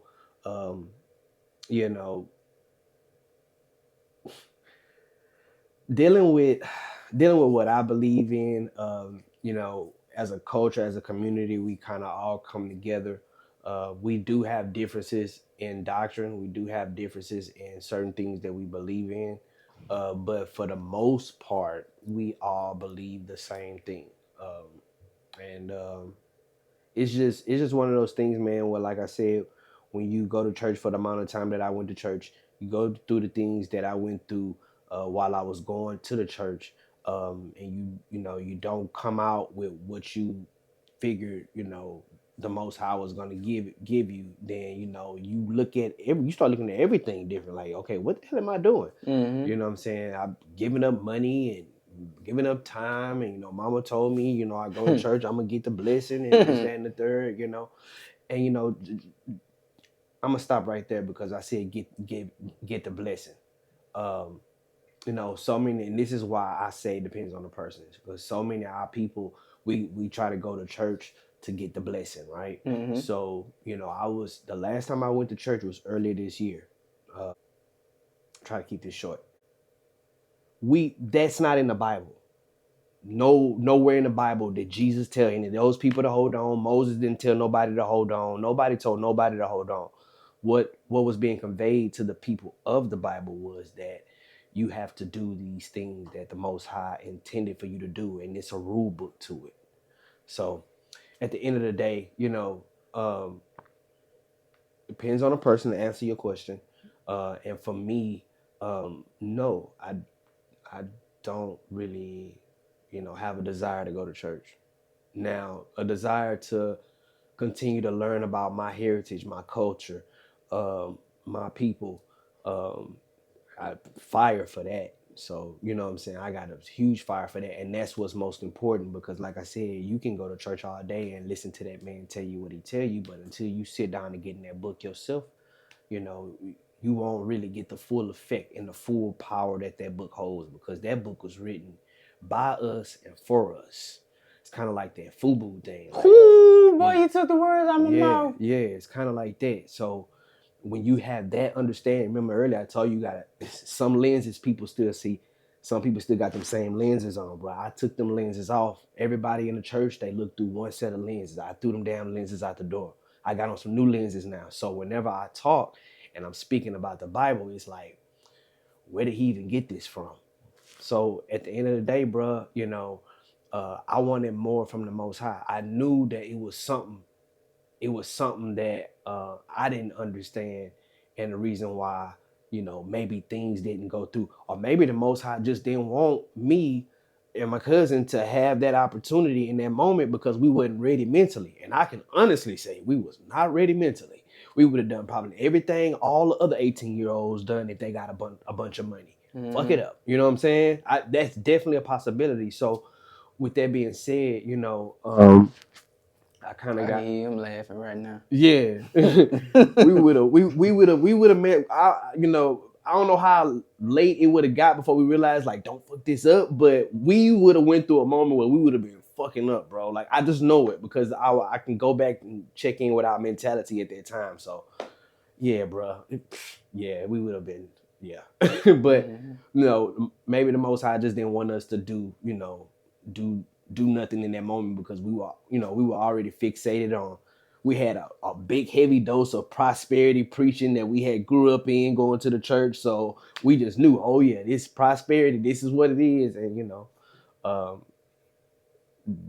Most High have His ways of showing you, like, I'm not only am I showing you that you got to get closer to me, but I'm also protecting you because look at the industry, bro. It's not a secret. It's not a secret. It's an industry full of monsters, man. And me and Cuzzo, we was young when this happened, so they would have definitely tried to take advantage, and who knows, maybe monetarily, not physically, because me and Cuzzo would have fucked some shit up. We wouldn't have had no deals because all of So, but at the end of the day, the Most High have His way of protecting His children, man. And I'm at this point, I'm grateful for it because, I still got my integrity, I still got my respect, I still got my passion for what I love to do. Ain't nobody never made me quit or made me fret from what I knew was already instilled in me. So with that, man, I just, I'm grateful for it, and I'm gonna keep building on that. And then the Most High, He's already kind of gave me the game plan. That's why, third time I said this, day you were born, the day you figure out why. And, within the community, in regards to what I believe in, we have this thing where we like to come together. We come together to do the Most High's work. But at the end of the day, individually, once that day comes and we got to stand before Him, individually we have to have some type of something that we did for Him while we're here, individually, not collectively. So my music, you see what I'm saying? My balance. That's why I said you got to listen to my music because it's coded. It's not just something that's going to be laid out. But if you listen, you can match up, with what I'm saying, with the culture that I believe in. You can match it all up because, the I hate to use this word, but the rhetoric or the lingo is there. And it's all about, because the crazy part about this is that what I believe in, those same artists that I brought up earlier, Toby, Kendrick, Cole, they also have similar beliefs. Now, do they believe like how I believe or how the community believe? I don't know. I don't know them like that. But Kendrick off top, he's clearly told everybody he's not black. He's an Israelite. Mm-hmm. He told y'all that on the damn album. So you're not. First of all, you're not gonna be that caliber of an artist and make that declaration on that level and not be real about it. Like nobody's just coming out saying they're this, especially when Israelite. yeah. Especially when you fast forward and look down the line, look at what they did to Kyrie. All he did was share a movie link. Mm-hmm. You know what I'm saying, in regards to the Israelites. And look how they did him. Yeah, took his whole shoe contract. See what I'm saying? So you don't say that. You don't make that declaration and, you know, not be serious about it, for one, because you know once they figure out what you're talking about, they gon' oh yeah, that's what you want. But in Kendrick's stance, he don't have to worry about none of that because he's not tied in with no major companies. The only deal he has is a publishing deal, and they can't dictate what kind of music he puts out.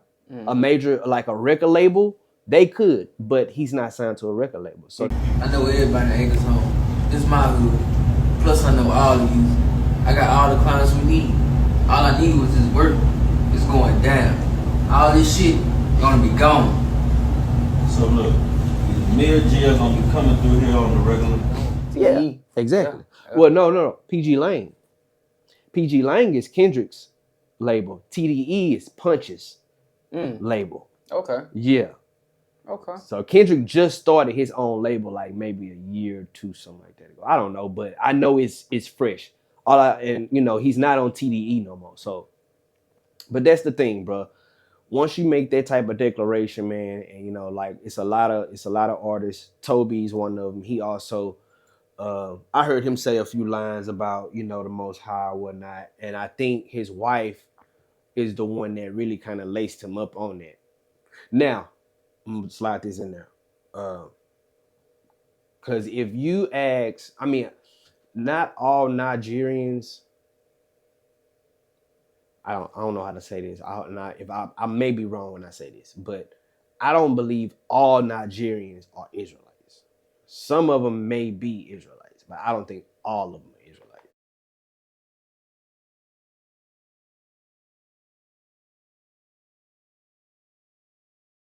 How y'all feel about these kids going back to school now? Y'all feel good? I know I do. I've been shopping for my niece. She's 10, she's in the 5th grade now. And I love her. That's my baby. But she been eating up everything in the house all summer long. I come home working 10 hours.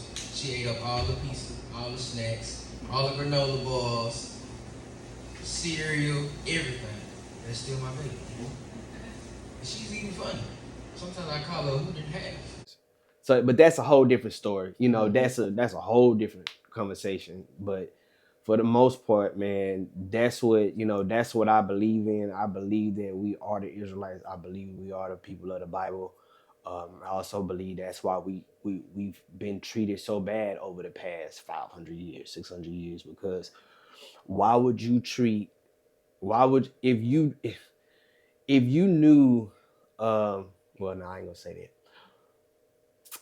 that. Say what's on your mind, bro. Nah. What I'm saying is, you know, they look at us in a light that, because you gotta understand, the other cultures, a lot of them know who we are. Yeah. So if they feel like if we understand who we are and find out, they in trouble. That's number one. The other thing is that, you know, they feel like, or they may have a perspective of, oh, them God's people. Them. Yeah. Oh, he love them, he don't love us? Fuck them. You see what I'm saying? So a lot of them had that perspective because they know these are literally God's children. Like, yeah, these people are the manifestation of God. So when that understanding sink in on some of them, that's when you get the Ku Klux Klanmen. You know, you get all them type, because a lot of them know. That's why they quick to off us, because they know, like, nah, we can't have no more. You know, no more of these. Yeah, and all our black leaders, they have Yeah. Yeah. Yeah. So it's one of those situations, man, where it continues to show itself as far as the truth goes, as far as who's God's people really are.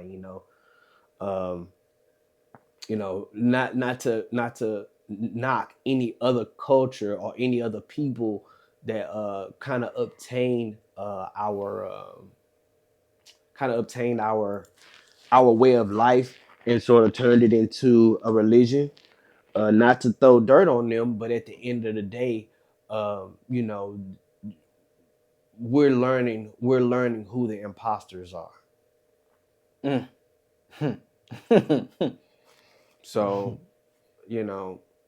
and that's a part of the Bible as far as uh, the curses. The curses. Remember, I was telling you earlier, it's blessings in the Bible, in the Torah. It shows you how to obtain blessings. The Israelites how to obtain blessings. Then also it shows you how we gonna get the curses. Yeah. So us not knowing who we are is part of the curses. Us forgetting who we are is part of the curses. But the cold part about it is that we gonna remember ourselves in captivity. We're gonna remember ourselves in captivity, bro. That's the wildest part. And now we end up breaking out of captivity when Yeah. you realize who you are. Yeah, once you but gonna have to do that, like, to physically break free from the captivity we in. We're gonna have to do that collectively, because the Most High is gonna have to see us coming together collectively, which is gonna be a very difficult task. Trust me. Yeah. It's gonna be very difficult. Yep. But he's gonna have to do it. He's gonna have to literally pour a spirit out on the earth, which is already happening, because that's why you're seeing so many people saying they Israelites now, because he's pouring that spirit out on the earth to where we're remembering who we are.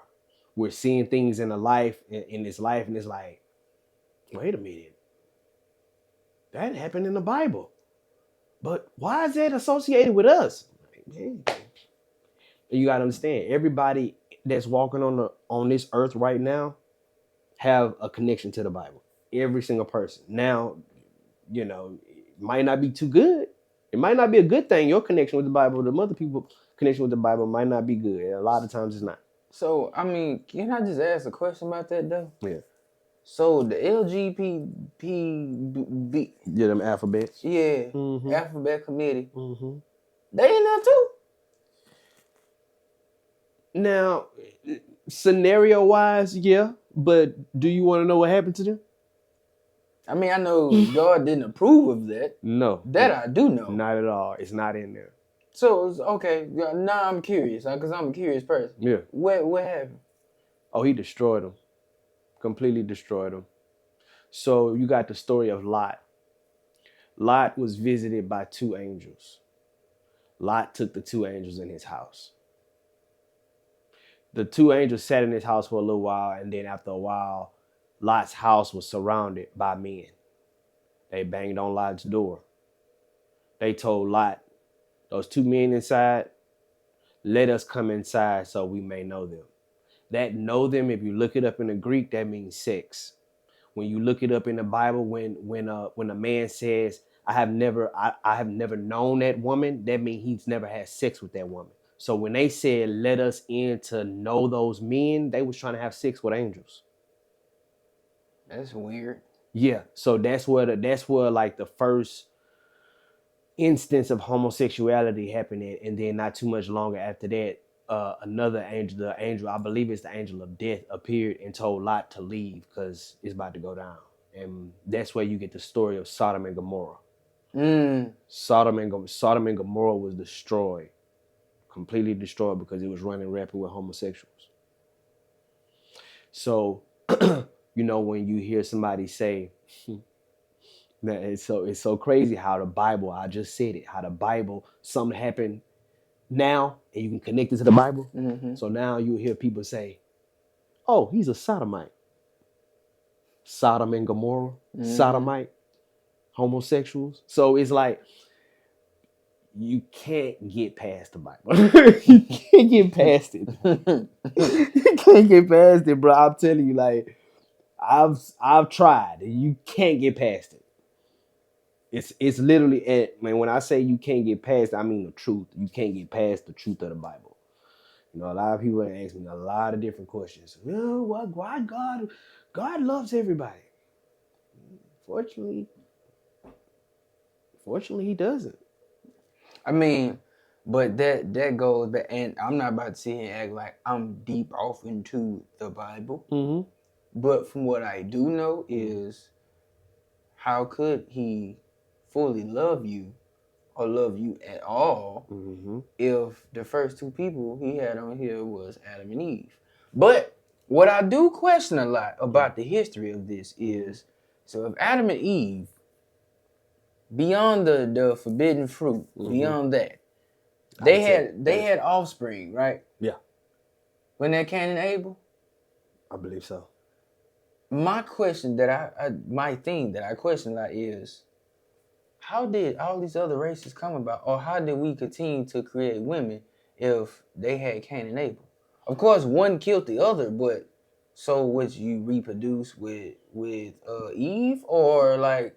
No. So that's the thing. So when you said that the forbidden fruit, people gotta understand what the forbidden fruit is. Okay, spit it, lay it on the stick. The forbidden fruit is actually not fruit. It's not something you can actually physically eat. Forbidden fruit is actually knowledge. It's knowledge. And Eve was getting knowledge from a different tree. You got to understand that the Most High has likened us to trees.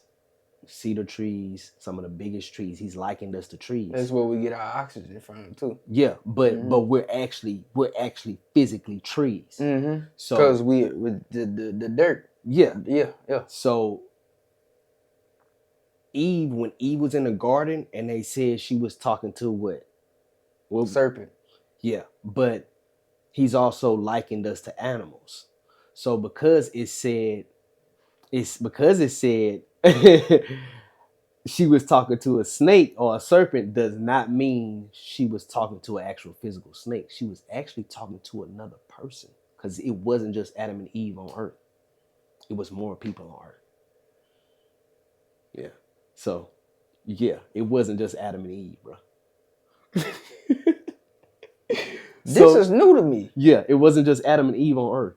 So, yeah, that's wild. So, you got to understand this too. So, when Eve ate that forbidden fruit, which was actually knowledge coming from that other person, that tree, that other tree, right? When she ate that forbidden fruit, and the Most High said, what did the Most High say to that snake? He said, you will lie on your back for the remainder of your days, or slide on your belly, I'm paraphrasing, for the remainder of your days. Okay, so if she was talking to the snake, why did the Most High tell the snake, you going to be on your belly, if he was already on his belly? That means he was a person. He wasn't a snake yet. The Most High turned him into a snake, just like he made the donkey talk. A lot of people don't even know the Most High made a donkey talk in the Bible. So he had these type of powers where he could literally turn a man into a snake. Same thing he did with Moses. When Moses lifted up that stick, it turned into a snake. So, yeah, Eve was talking to another man. She was getting information from another man, which caused her to sin.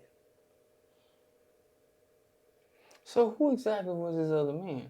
It was different. It was different civilizations out there. It wasn't just. This. So I'm listening to you, and correct me if I'm wrong. Okay. So the fact that there was other people on Earth besides Adam and Eve. Adam and Eve was the first two Israelites. Yeah, basically. And but they wasn't called Israelites. They were Adamites. Yeah. Yeah. But the other people, these trees, forbidden fruit. Yeah. There's already different races here. Yeah. I mean, well, different species, so to speak. Yeah. So I wouldn't say races, because the actual word race was used in the Bible, but it was identified to it was a indicator for identifying nations. It wasn't just like how we use race now. It was if you said race, you was talking about a nation. Okay. You wasn't really talking about that black dude or that white dude. You was talking about a nation. Like Edomites, Israelites, Ishmaelites. You know, Okay. it was like that. But yeah, man, man. When I figured out that that we are liking, we're liking to trees and liking to animals, because the Most High even called us beast of the field. Like, so, similitudes is very heavy in the Bible, and if you don't understand that the Bible holds a lot of similitudes, because especially like after the New Testament, because like what they call the New Testament, I don't believe the so-called word New Testament, but within that New Testament, a lot of similitudes was being used because the Israelites was in captivity. A lot of times the Israelites couldn't speak in their own language, so they had to code how they talk. I know for a fact our language was not English. This No, is something that was yeah, forced upon us. this was forced on us. Yes, Yeah. definitely. That I do know. Yeah, it was. This is definitely you gotta understand, English is like a mixture of like 3 different languages. Ain't that It's a bastardized language. Ain't that like people Dutch? Like, yeah, it could be Dutch, but I know it got Latin in it. It got the England language in it, and it's one more. I can't remember what it was, but it's a bastardized language. It has no original origin. It's a bunch of different languages, put together. But yeah, man, I just feel like the Israelite stuff. I just feel like I was telling you earlier, if you start training a child from small all the way up there and letting them know that they're royalty, because I used to think, when you start talking about the people of the Bible, I ain't gonna lie, every time I thought about the Bible or the people inside the Bible, I always envisioned them to be white.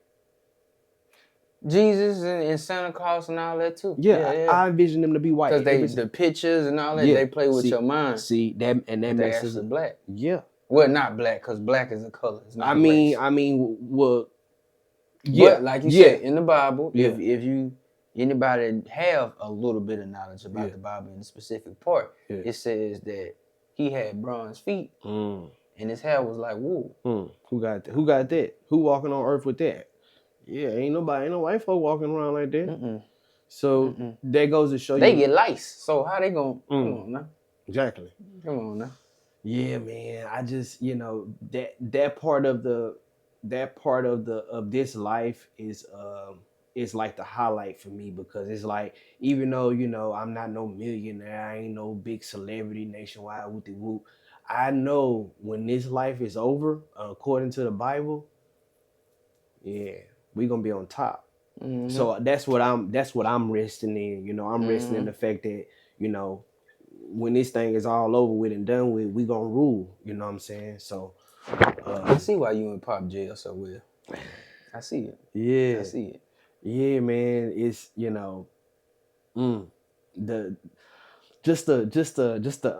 feeling of knowing that you royalty, bro, and you stuck in this land. Not really stuck. I mean, you can make your moves and leave or whatever, but no matter wherever we go, bro, they gonna always look at us, as second and third class citizens. They gonna always look at us like that. So, I just indulge and embrace the point that the Most High, he really loves his people, and yeah, man, it's beautiful. I really wish a lot of my family would really lock in on the information, but Christianity scary to people. Christianity is a hell of a drug, bro. Yeah, it is scary to people, because you gotta understand, what you believe totally changes. It literally totally changes, and it's not it's not one of those situations where, and this is something that me and my mama talked about being lukewarm and on fire. So it's not one of those situations where you can kind of go into it being lukewarm, because then you're not going to get the full effect. You really got to get on fire for this thing and do it within yourself. Do it within your means. If you got to, I ain't gonna lie to you, bro. I had a audio visual job that I did for like maybe 3 or 4 years. And all I would do was set up a video screen or a TV, a microphone here, a small mixer there. And I would work 4 to 6 hour shifts. Well, while that event is going on, while all my little equipment is set up, I'm in my back office doing Bible study for 4 to 6 hours straight. And I did this for 2 to 3 years straight. So that's why I say, like, a lot of people want to go to church every Sunday. Nah, bro, you gotta seek that information yourself, because you know, I don't know the Bible back to front, but I can guarantee you this: you're not gonna put no bullshit on me when it comes to the Bible either. Mm-hmm. And that's what a lot of these churches are doing to people. That's why I answered your question the way I answered it earlier, because some people just need love. You know, some people just need that camaraderie and be around people, you know, that are kind of, you know, try to usher them in the right way. But at the end of the day, biblically sound, you're not going to get the biblical answers that you're looking for going to church, in my opinion. Yeah, cause for me, I mean, I don't, you know, I ain't gonna dig off into that, but one guy that I do listen to when it comes to church or the Bible is Keon Henderson. Pastor Keon. Yeah, I've been to his church when my brother died. That was 2018. That was the last time I actually been to church. Yeah. He had a sub that day. But I've been to church throughout my childhood, throughout my lifespan of growing up. Yeah. And I asked that question because I am a firm believer myself that you don't have to go to church to get in tune with the higher power. That's right. That's basically your job, because the times that I did go to church, even being a child growing up in church, I don't know if kids really thought the way I did growing up. Yeah. But it was like, I'm reading the Bible and he's telling us, you know, what chapter and all of this. Yeah. And I'm like, I'm reading this while he talking.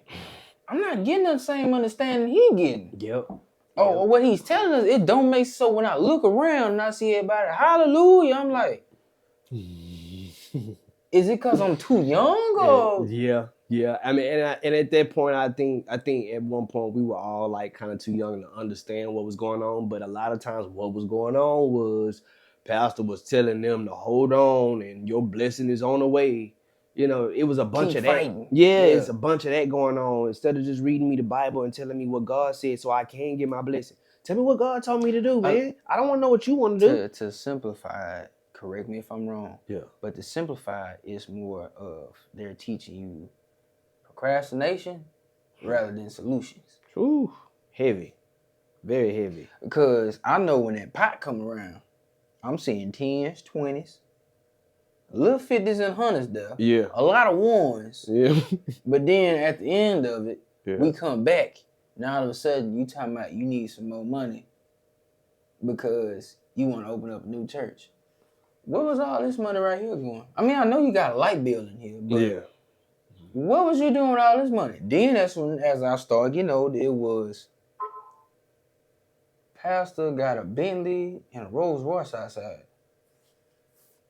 Collection plate. 2-3 times it's getting passed around. Rolls Royce. Collection plate. Yeah. Bills due. Yeah. Yeah, it's a bunch. And I need to be listening to you. Yeah, it's a bunch of that going on, bro. Bunch of that. Okay. Yep. I see who really being praised here. Okay. Yeah, you absolutely right. So when I start getting that, piecing that together, because then I pieced that together. I'm like, what I need church for? This, I'm not saying that I'm perfect. Yeah. There's nobody on this earth perfect. Right. But what I'm saying is, for you to be the pastor, and I'm not saying all pastors do this, but for you to be the pastor, and you got this going on, why do I need to be listening to you about you telling me about God and reading his book to me, and I ain't getting the same understanding you getting? Our thought processes is two totally different ways. Yep. And when I'm seeing people catch these Holy Ghosts, it's like they passing out, they get back up, they pass out again, now they unresponsive, now you gotta pack them to the back room. They peeking out of one eye, seeing everybody looking. Yeah, it's like, I seen one, she took it to the back room. That was at 10 o'clock, first Sunday. I look up, it's 12. She still ain't came back out that back room. She back there eating that juice and crackers. See what I'm saying? I'm trying to figure out, is this all part of you know, the whole shenanigans. Yes, it's a so bunch you of can get us to believe. Yep. And And including the cars and all the fancy stuff, the suits, is all to get you to believe that your blessing is on the way. Just keep giving to me. I seen my mama lose, and she give. So it's like, I don't think I need to be in here. Yeah. And the fact that I haven't been in there, and I've been doing, I would say, beyond exceptional well. I've been doing great in life. Yeah. It's me talking to God on my own, Jesus, which is the way to get to God. That's right. But I'm talking to them, and it's like I'm pretty much reaping the benefits they say I would get in church if I continue to come and give to them. Yeah. I'm getting without even going. Yeah. So, and then also another thing too, though, when I did used to go, I used to fall asleep. Not on purpose. I just can't sit still long. That's why I ain't got no desk job. I gotta maneuver, because if I sit for 5 minutes or longer, I'm gonna fall asleep. Yeah, I don't know. And I'm fighting, and it's like, yeah. Well, I had a problem with the women. That's why I couldn't focus. It was too many women around. Maybe it's too many women in church. Well, I seen a bunch of Shirleys and Lindas. I went to a mega church, so the mega church is a slew of women, just a slew of them, and they got daughters. So, yeah, man, that's what I was in. Man. Yeah, it was. Yeah. Oh man, it was not a setup for me at all. It was not a good setup, bro. Seeing it in church while I was supposed to be getting the blessings of church, you like, Sister Maybelline daughter, we related. Man, look here. I want to get accommodated. I know I had 4, 5, 6, 7, 8, 9, 10 girlfriends. Hey man. and them be the ones too. Woo. The church going on. Hey, you know what? I don't think I got a church girl. Oh yeah, I did. What the heck? Oh man! I mean, I heard about the preacher's daughter, but I ain't never met the preacher's daughter. I ain't never met her, but I heard. No, I ain't meet he got a daughter now, but nah, we don't need no cases. You know what? It's probably best you don't mess with any of the family members of the pastor. That's just my opinion. I mean, that's my opinion. I wouldn't, you know. I mean, I have, but I smell chili. Y'all got chili dogs. My son, I gotta go downstairs for these niggas burn my house down, bro. Yeah, man, it's cool, bro. But man, I greatly appreciate you, bro, for being part of the episode today, man. Y'all, this is Tyreneno. Locked in. Please feel free to tap in, listen to his music. Yeah. Man, he got so much going, bro. Like I said, I'm going here. I got some people in mind. Put you in touch with, bro. Line me up. Yeah, go ahead, man. Yeah. Like you said earlier, brothers, Israelites. Yeah. We stick together, you know what I'm talking about? It's a lot of us. We hate, we get jealous, we want to shine, and we don't want nobody else to get it. Yeah. Or, nigga, I had to get this on my own, you need to get yours on your own. Yeah. If you got the connections, but it ain't supposed to be like that. Right. But like you said, in this industry, it's a lot of people that just, it's monsters, or like Tupac said, gimme, push, type thing. Yep. And that ain't the way it's supposed to be, bro. That's right. We didn't come up like that, and it ain't supposed to be like that, even though we taught that in the communities that those light-skinned people put us in the environment and tore the environment down, was poisoning the minds. But man, like I said, Brian, I greatly appreciate you for coming over here. I greatly appreciate you for taking the time out your day, man. Yes, sir. Spitting game. Yes, sir. Man, it's your first time. Please don't let it be your last. Nah, man, we gonna lock in again, bro. We gonna lock in again. I do got one locked in the chamber, man. I got an album locked in the chamber right now. Righteous Hustle, The Oasis. I'm probably not gonna drop it no time soon because I'm working with all these trying to work with these different artists right now. Completely understand. So I'm fool around and give one of my beats away that I got that's on my album or whatever. So I'm just gonna kind of sit on it, And I ain't gonna lie, man. You know, I done spit a little bit. I got a few songs, you know, I done did before. I got all this other. I got the movies. I got the acting going on. Yeah. I got the comedy going on. Yeah. Shit, the post office. Yeah. Shit, the family man. Yeah. Father figure. Son, bro, I got so much going on that it's like I'm trying to find the time to execute this at the right time and at the right moments. Yeah. But when this movie is finished, I have so many people ask about my comedy. Yeah. But when I tell them, bro, all my energy and focus is in this movie right now. Yeah. Because this is going to be the first, and I want this to be the best thing. Some people introduced to that comedian. Yeah. Or that little musician time that I did have. Yeah. But this actor right here is about to put the world on notice right here. So when this here take, I got so much in here that's going to come out after that. And it's going to create the time, hopefully. Yeah. You know, I still might end up being booked. You never know what God got in store for you. But it's just the vision. But like you said, man, the vision, you got to see it. You got to see it because if you don't, ain't nobody else going to see it and it ain't going to work well. Right. So you, amen. Got to keep pushing, man. Like the whole segment, being in tune with the higher power, man. Being in tune with the higher power. That's right. Man, like I said before, man, I greatly appreciate you for coming over here. Coming on here. Yeah. Can you please shout out your social media if you got any? Yeah. TikTok, Instagram, I want to say is official Tyreneno, Tneno,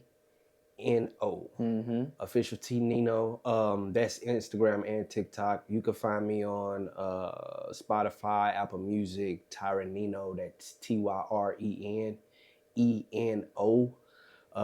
Yeah, and yeah, man. And on top of that, I like to thank you, man, for having me on here, man. I appreciate the time. I appreciate the opportunity. You know what I'm saying?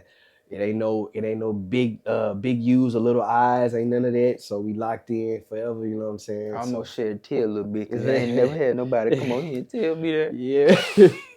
Damn, I'm gonna cry in the car later. I ain't gonna cry right now. Damn that. Yeah, man. But hey, to my Hebrew Israelite brothers, you know what I'm saying? I like to say, Kal Hala Abanawa Yahweh Ba'Hashem HaMashiach Yahweh Shah. You know what I'm saying? That means all praise to the Most High. Mama say. Yeah, man. Brothers, y'all know how we rock it, man. Kal Hala Barakatah, man. So yeah. We locked in. Outlet Media, H-Town, Texas. Let go, man. The Outlet, man. Oh, also, man. Yeah. I promise you. Okay. I'm gonna have some merch for you, bro. Okay. I promise you. Line it up, man. I promise. Because I'm rocking it. Just let me know what you want. Okay. And we gonna get it for you. Yeah. The Outlet Media, we checking out. Peace. How you feel with your first purchase? Shopping with the Outlet, bro. I feel real good. I feel like I'm plugged in with the Outlet now. Okay. No, tell them about the material, you know? How the material feel? Oh, no, the material? This one real thick, you know what I'm saying? That's the hoodie. For the winter. Yes, this sir. one real thick, too. The color looking real good. You see that right there? The sign looks beautiful. Beautiful design right there. Both of them. Sir. I appreciate you, Armando, for shopping with us, bro. Armando, you want me some fruit, baby? Yeah.